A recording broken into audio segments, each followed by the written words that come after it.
The rest of the NFL seems to be interested in what the Colts are doing behind the scenes, and Indy might have to replace some valued members as a result. Let's get to it. You are Locked On Colts, your daily Indianapolis Colts podcast. Part of the Locked On Podcast Network, your team every day.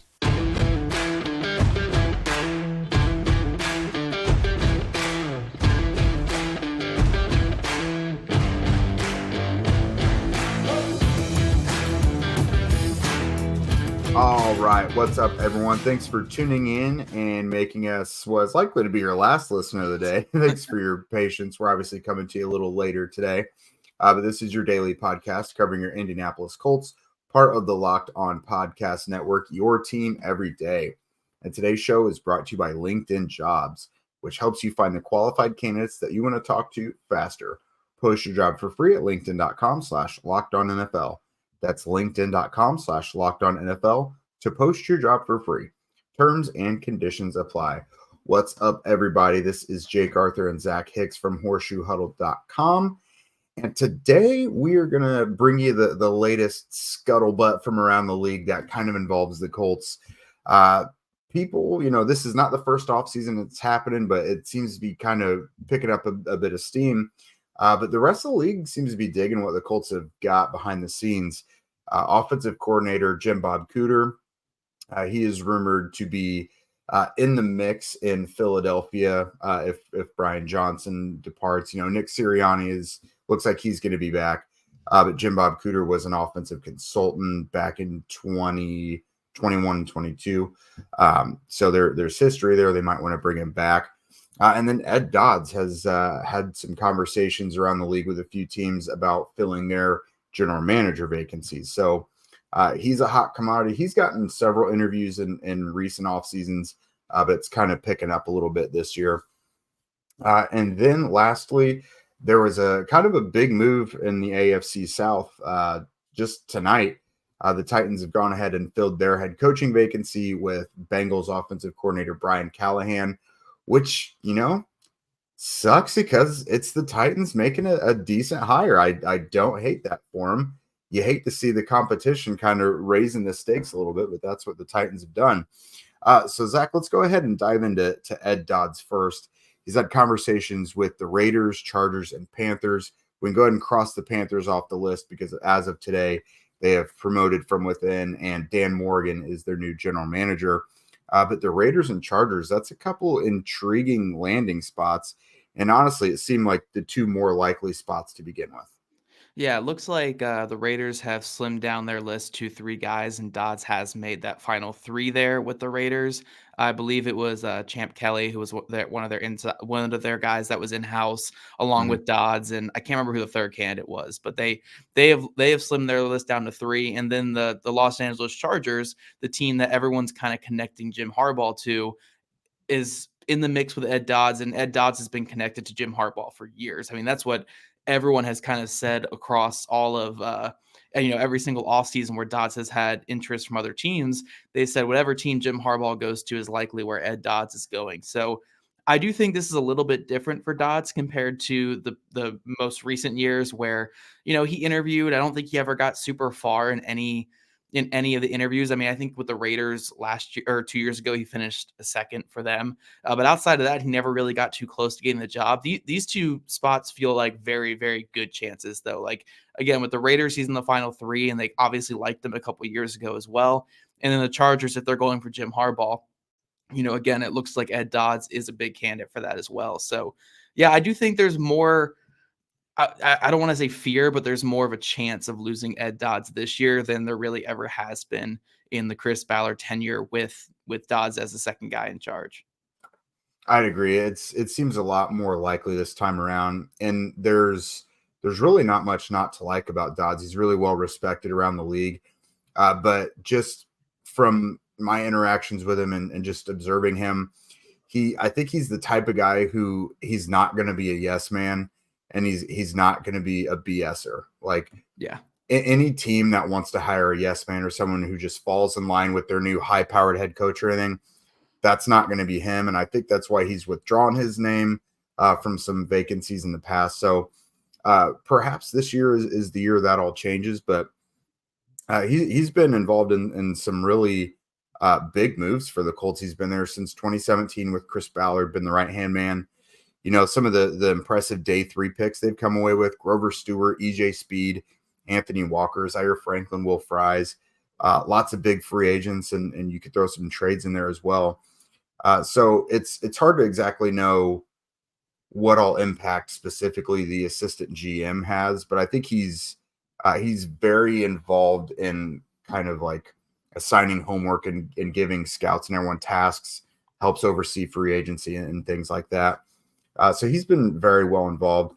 Now, you and I are kind of intrigued by, let's just say that he gets an outside job this offseason, some of the in-house guys that could come in and replace him. Yeah, I mean, I think the very, very obvious one is Morocco Brown is due for that bump and roll yet again. Obviously, the Colts have shown across the whole league, I mean, multiple years in a row now, how much they value Morocco Brown. Morocco Brown has gotten GM interviews in the past. He's been part of the NFL's accelerator program for minority candidates when it comes to, GM acceleration and growth. The Colts have promoted him from, I think he was the director of player personnel or director of college scouting. I can't remember which one it was, but he was that like 2 years ago for the Colts. He got moved up to chief personnel executive to kind of give him more of a presence within the organization and give him more control over, more than just the players and more than just college scouting. He got more of a hand in how the Colts operate every part of the business, kind of grooming him for that second in command role for the eventual day that Ed Dodds left. So if Dodds does get one of these 2 jobs, it's very, very logical that Morocco Brown is the next guy up. He's a fantastic, fantastic scout. I mean, he's had a huge hand in some of the Colts' biggest drafts. I mean, I want to say that Anthony Richardson was obviously his biggest guy. Like, that was who he was really in on. Josh Downs was one of his bigger guys. And Dayo Dangbo, the guy we all love here on this podcast, Dayo Dangbo. Morocco Brown coined the Hurricane Dayo phrase there on with the first pick or with the next pick. So, yeah, Morocco Brown, I think, would be a fantastic number 2 here in Indy. And look, he might not be Ed Dodds because the best thing about Ed Dodds is his relationships around the league and how he's known around the league across from agents and from scouts as a guy who will just never give you any BS at all. Like, he is a straight shooter, very calm, collected, old school scout. I'm not saying Morocco Brown isn't those things, but he brings another perspective to that number 2 position, maybe even more energy, maybe more going on the road and watching players, because that's what Morocco Brown's done for the Colts for years. Even with this new chief personnel executive role that he has right now, he still goes on the road, and he watched almost every single game of Anthony Richardson's live last year to get that feel for Richardson, because he still wants to be on the road and do those things. So I think he just brings a different element to that number 2 role if he were to get it, if Dodds were to go for a GM role. And I think Morocco Brown would be fantastic as that number 2 guy. Yeah, I think for the vast majority of his time with the Colts, he was kind of in charge of the undrafted free agent process. Yes. He had a big hand in that. And the Colts, as we know, they had that streak of like 21 years in a row where they had a UDFA make the day 1 roster. He came away with some gems, and I think he's obviously gotten more involved with these promotions last couple of years. Another guy I would throw his name in there, and he's a lot more behind the scenes, Kevin Rogers, their director of player personnel. He's obviously not as out in the open. Anytime you're ever going to see him is in that with the next pick. They interview him a couple times, but he's always been a very influential person in that scouting department as well. So keep an eye on that. Now, coming up, we're going to talk about someone else who has eyes and some suitors from around the league, and that is offensive coordinator Jim Bob Cooter. At the start of the new year, every small business owner is asking themselves the same question: what's the one move I can make that'll take my business to the next level in 2024? Well, LinkedIn Jobs knows that your success all depends on the team that you surround yourself with, and that's why they've created the tools to help find the right professionals for your team faster and for free. LinkedIn isn't just another job board. They actually have a vast network of more than 1 billion professionals, which makes it the best place to hire. And hiring is easy when you have that many qualified candidates to choose from. LinkedIn also knows that small businesses are wearing so many hats nowadays, and they may not actually have the time and resources to actually focus on the hiring. So LinkedIn Jobs kind of does that for you. Thankfully, the process is intuitive, quick, and easy. Just post your job for free at linkedin.com/LockedOnNFL. That's linkedin.com/LockedOnNFL to post your job for free. Terms and conditions apply. All right, so I'll start us off here. Don't you worry. Sorry. I usually No, you're my fault. But yeah, I was No, just no, so you're excited to talk Jim Bob Cooter here. It's a very right. interesting topic. Everyone's favorite name in the NFL, old JBC. So Colts offensive coordinator Jim Bob Cooter, obviously not the play caller. Shane Steichen is, but he's someone who has carried a lot of weight and respect around the league for a while. He kind of broke onto the scene with the Detroit Lions back in the day with Matthew Stafford. Calvin Johnson was the OC and play caller there. Has bounced around a little bit, Jaguars, Eagles, before landing back with the Colts. But he is someone who I think the only place he might go this offseason is with the Eagles, if that all kind of unfolds how people have rumored it to. But yeah, I don't know. Jim Bob Cooter and Brian Johnson from the Eagles. There's a whole thing there. I think the first domino everyone is waiting to see is Nick Sirianni even going to remain the head coach with the Eagles, and it looks like it is. But other changes could be coming. Yeah, I think the big thing to keep in mind, though, with Jim Bob Cooter potentially departing, and again, there's a lot of dominoes that have to fall here. Nick Sirianni is like 99.9% sure he's going to be back with the Eagles. It looks like their offensive coordinator Brian Johnson will be out there. I think they're still waiting to see what they fully want to do with their staff before making that ultimate move. Because look, if they whiff on some other guys, they might bring Brian Johnson back, which I'm assuming would be a mess. But I digress. We're talking Jim Bob Cooter here. The interesting thing about Jim Bob Cooter potentially going out that way to Philly to be their primary play caller is that would be a lateral move. Now, I have dug into the NFL rules on this a lot in the last couple of days because it's a very interesting thing. I have no clue if like the Colts, I'm pretty sure the Colts can block this because he is moving to a lateral position. But the way that the rule got updated in 2020 is that if a coach is going from not being the primary play designer and play caller to an elevated role where they are having that, then you can't block that. But that mostly applies to passing game coordinators and run game coordinators and not offensive coordinator to offensive coordinator. So if someone can understand the rule a little bit more than me, please let me know. But I do think the Colts do have the opportunity to block that, which is interesting because we have seen the Colts in recent years elect to not block certain lateral moves from their staffers. When Sirianni just poached the entire staff from the Colts offense when he went out to Philly, Indy didn't block any of those or really didn't even put up much of a fight to keep those guys here. And Frank Reich ended up hiring a whole new staff under him, and that was a disaster, which led to his firing. So maybe the Colts see that as like, okay, we want to keep the continuity with Anthony Richardson. We want to block it and keep Jim Bob Cooter here. But again, we have an organization with the Colts where they typically like to do right by their coordinators and coaches. And if they see a better opportunity for their guy elsewhere, where, again, Jim Bob Cooter, it may not be a role increase in terms of like actual title, but him getting play calling opportunities would be a big thing for him. They might not block that and elect to just do something else with that position. So again, this is pure speculation here. We don't know if Jim Bob Cooter will end up getting an offer from Philly or if Philly will even open up that position and be interested in Cooter. This was reported by Mike Garafolo, though, of NFL Network. So that's why we are talking about it here. But yeah, I think it's a possibility. I'm not going to say this one's nearly as likely as Ed Dodds leaving Indy, but I do think Jim Bob Cooter, if he's going to leave the Colts at all this offseason, I'm saying there's a 0% chance that he could end up in Philly and being their play caller there. Yeah, I think that's the only scenario where it would happen is if he actually got play calling duties, which Nick Sirianni has obviously relinquished in recent years. Right. He would give it up. Yeah, he would definitely give it up. So sorry, my dog is doing the most right now and she is driving me insane today. But no, I don't think the Colts would necessarily block that because it's a good opportunity for that. They do want continuity, but if he's given a chance to have more responsibility, maybe slap like assistant head coach label on there as well. Apparently that doesn't apply to the blocking, the assistant head coach label. Apparently it doesn't. I was reading the rules thoroughly. So yes, it kind of bans the usage of like fake titles like that to show like an increased role. So Again, I have to keep digging into the rules and more and stuff like that. But I do believe the Colts can block it. But again, Mhm. they've typically shown good graces to coaches in lateral moves for new Yeah. opportunities.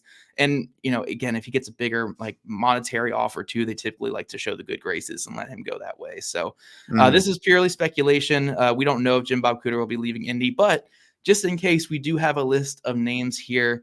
Potential replacements, a couple in-house guys in tight end coach Tom Manning, quarterback coach Cam Turner, and then the weirdest one, I mean, Brian Johnson could come to Indy as Indy's offensive coordinator if he gets Yeah. let go. I think that would be the weirdest scenario there. It pretty much an unheard of thing, but it could happen. And then the last one I threw on here was Ravens quarterback coach T. Martin, who Mhm. was interviewed last year for the Colts offense coordinator position, obviously well respected by the Colts and Shane Steichen. And I think that would be a really interesting addition there. But any of these names pop out to you, Jake, here? These were my names that I mentioned in an article recently for Horseshoe Huddle and kind of Yeah. talked about being potential next guys up if Jim Bob Cooter leaves to go to Philly. Yeah, I think those make a lot of sense. Manning, I know, like as a tight ends coach in the NFL, people may think it's unlikely, but he has been offensive coordinator in college. Yeah. So he's done that before. Brian Johnson, as a non-play caller, could be all right. There are actually pretty deep ties there. He was Anthony Richardson's quarterback coach at Florida in 2020, and then went to the Eagles and was quarterbacks coach for them under Shane Steichen when Steichen was OC from 2021 to 2022. So there are ties there. And Johnson had glowing reviews of Richardson when Steichen was doing his research before they selected him. So that's a possibility. T. Martin, I really like that one a lot because the Colts obviously did look into that last year before going with Jim Bob Cooter. T. Martin has obviously done excellent things with that Ravens offense. For me, I mean, an offense that constantly seems to be lacking a dominant running back and still makes it work with their quarterback who everyone knows can run. And I think the passing game I've probably been more impressed with Baltimore's passing game now than I ever have in Jackson's tenure as the quarterback. And that's not against Jackson. It's just what they've been able to do to make it successful and with who. So I really like that. Martin is very interesting to me. Yeah, I think just for me to add on here real quick, I think Manning and Martin would be my top two guys, Tom Manning and T. Martin. Yeah. Tom Manning, I think, is pretty evident why I like him. I've been really vocal about that. When you look at this Colts offense this past season with a lot of the pistol stuff they were doing, with a lot of the motion stuff they were doing, with a lot of the little wrinkles they added on top of what Shane Steichen brought from Philly, you see Tom Manning's fingerprints all over this offense. I think, honestly, if I had to just kind of guess on how the offense went down, especially in the passing game and formations wise, I think Jim Bob Cooter and Shane Steichen were installing a lot of what Philly was doing. And then Tom Manning was bringing a lot of those Iowa State staples that he had from the pistol, from just dressing the RPO game to make things look different, from the motion game, doing a lot of 13 personnel stuff, which Philly didn't really do. I think Tom Manning brought a lot of that to the offense and added a lot of really cool wrinkles as just that new outside voice, bringing some college football to their offense for their young quarterback. So I do think that's a logical move right there. If they were to lose Jim Bob Cooter, Tom Manning bumps up, can kind of keep installing some more of these, again, college-y type stuff to the offense to allow Anthony Richardson to grow from there. But T. Martin, I think, would be my top candidate for it, just because T. Martin's coming from a team in Baltimore where this is finally the year where Lamar Jackson was able to protect himself as a runner and take that next step as a pocket passer with a more advanced scheme, while still doing a lot of things that the Colts like to do up front. Again, 12 personnel, 11 personnel, pistol formations to utilize the quarterback's legs and throwing ability. I do think that he could bring a lot of that stuff there. And most importantly, maybe show Anthony Richardson how Lamar Jackson is able to protect himself with, again, throttling down when he's seeing guys closing in, getting down before he's taking that big hit and protecting his body so he can, go a whole season still running the ball for 800 yards, but not getting injured as much as he had in years past. I think T. Martin would be a great outside mind just for offensive wrinkles and for that quarterback aspect there. But you guys can let us know what you think in the comment section, because coming up, we're going to switch gears. We're going to keep it in the AFC South. We're going to go from talking Colts to Tennessee Titans, the Colts rivals, who finally have their new head coach in Brian Callahan.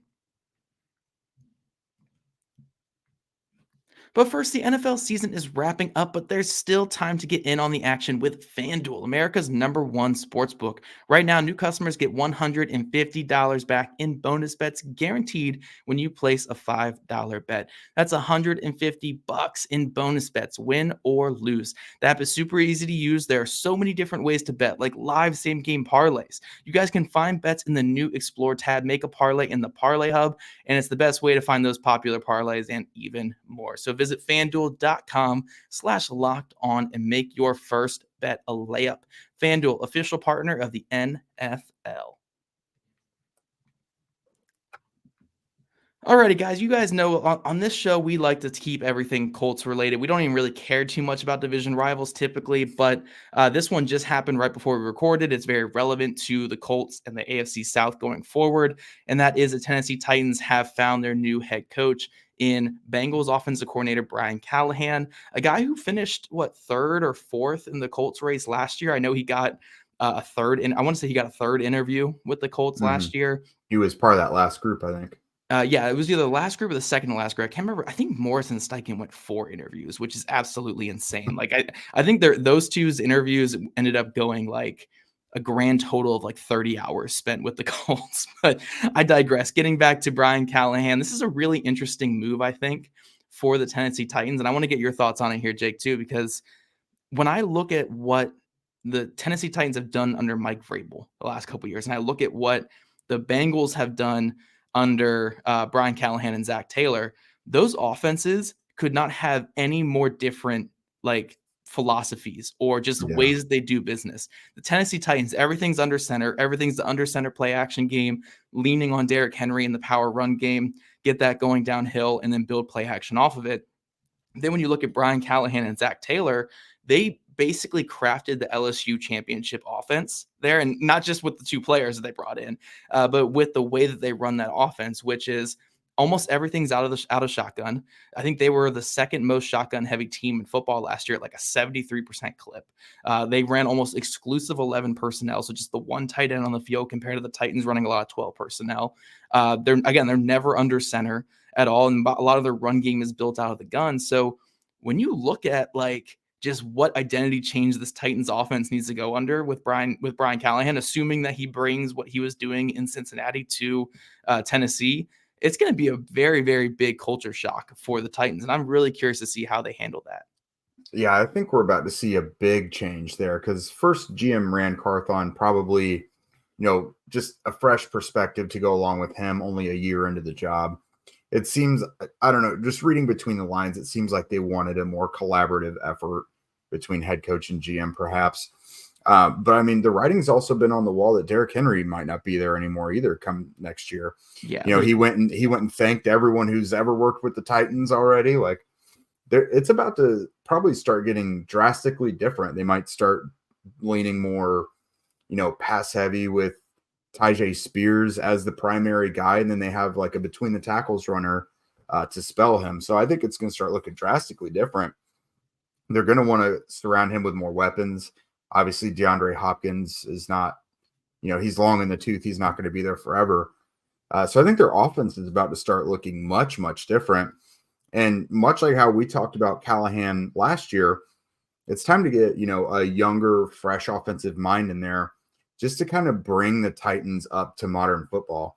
Because it did work with Derrick Henry for a while in that play action offense. It worked because Derrick Henry is an alien.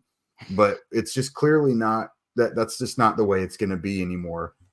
So I think this was a really good move for them. I mean, it's great for the development of Will Levis. Obviously, that's someone they're going to move forward with. I think he showed enough as a rookie.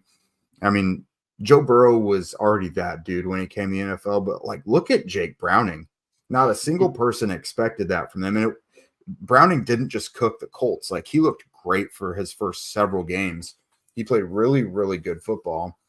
And I mean, Callahan had to have a heavy hand in that. So are they going to go and make themselves a carbon copy of the Bengals offense? Probably not. You have to have the personnel to do that. But in order to make a drastic change offensively, like they know they're going to have to do, you might as well just wipe the slate clean and get someone in there who just came from a very successful offense. Yeah, and I think some more additional just interesting nuggets to throw at this hire here, which again, maybe they're just interesting to me, but I think they're really interesting is I would say it's very, very likely that Brian Callahan's dad, Bill Callahan, Hmm. will follow him to the Titans, which is massive for a team that had arguably the worst offensive line in all of football last year. To Yeah. get someone of Bill Callahan's reputation who I mean, I think inarguably he's the second best offensive line coach in football. I Oh guess yeah. you could argue he's over Jeff Stoutland there in Philly, but I mean, like Bill Callahan's been doing this for a long time. He's had a lot of success where he's gone.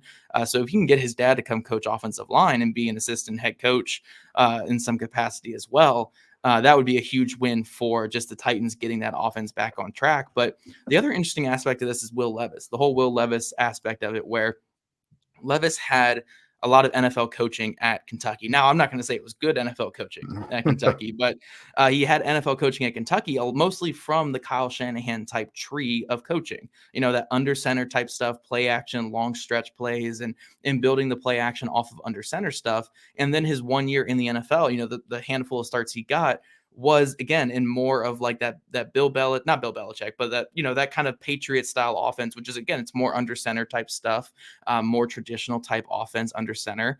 So now he's going to go to this offense where, again, like you said, it's not going to be a carbon copy of what the Bengals were doing, but I'm assuming they're going to be a pretty heavy shotgun team. Like Mhm. they're going to be moving forward into the future, which is more shotgun type stuff. Maybe they'll build, you know, some play action from under center, but it's going to be a lot more shotgun, especially with Spears as your lead back. You're going to maybe do some more pistol stuff, and that's something that Levis really hasn't done a ton of, maybe since his Penn State days, where he really wasn't a full-time quarterback. He was more of that wildcat kind of quarterback that came in every now and then. So I'm really intrigued to see what the Titans are going to do with this. I think Brian Callahan's a good candidate. I love his background. I like that he can most likely bring his dad with him. And yeah, I'm not going to say the Tennessee Titans are this huge threat next season to win the division, but I wouldn't completely count them out. They got talent on that team. They got talent on defense. And if Callahan can even be a little bit as good as Mike Vrabel in his first year, yeah, they can be a team that competes for the division, you know, going into next year, all depending on what they get out of the quarterback position. But I like this hire for the Titans. I think they're going to be a competitive team, maybe not to the same level as the Texans with Stroud, or, you know, even the Jaguars to a degree with Lawrence, that they can figure some things out, or the Colts with Richardson if Richardson gets stay healthy. But I do think this brings them a little bit forward to the future and makes them more in line with what the rest of the division is doing, which is explosive young football and getting things going. Yeah, they really risked falling behind by making the wrong hire here, and I think they are falling in line. Obviously, CJ Stroud and D'Amico Ryans are going nowhere. Things are getting interesting in Jacksonville, but I'm not going to count out Trevor Lawrence and Doug Peterson yet. Obviously, we think the world of what the Colts are doing in the future, but Right. really solid. He's got a good track record. He's worked with Matthew Stafford when Derek Carr was perhaps at his best, or, you know, getting started into his prime. Peyton Manning has given him the seal of approval. I know that carried a lot of weight going into the evaluation with the Colts last year, but good hire, unfortunately, for the Titans from a Colts perspective. But yeah, so I think that is it for us tonight, everybody. After this, be sure to go check out Locked On Sports Today. That's the very first ever national sports 24/7 streaming channel on YouTube. We cover the top sports stories of the day with the local experts of Locked On, plus the national shows covering every league. Just go to Locked On Sports Today on YouTube and subscribe to the first ever national sports 24/7 streaming channel. And if you don't already, follow at Locked On Colts, at Jake Arthur NFL, and at Zach Hicks 2 on Twitter. Also, be sure to subscribe on YouTube and wherever you listen to podcasts. And I just wanted to give everybody a nice little shout out here. Obviously, you know, Sports Illustrated, there was, you know, some unfortunate things that went on there with recent layoffs. A lot of people have been checking in on Zach and I. Obviously, Horseshoe Huddle is under that umbrella with Fan Nation. We've gotten back to pretty much everybody we can get back to. Thank you guys for your concern. We are in good shape. Horseshoe Huddle is good. So I'm speaking for everybody there, you know, me, Zach, and Andrew, Drake, Dave, everybody. Thank you for checking in on us. We're in good shape, though. Just an unfortunate part of the business sometimes, but do not worry about us. We are all set for now. So with that, we will see you guys tomorrow.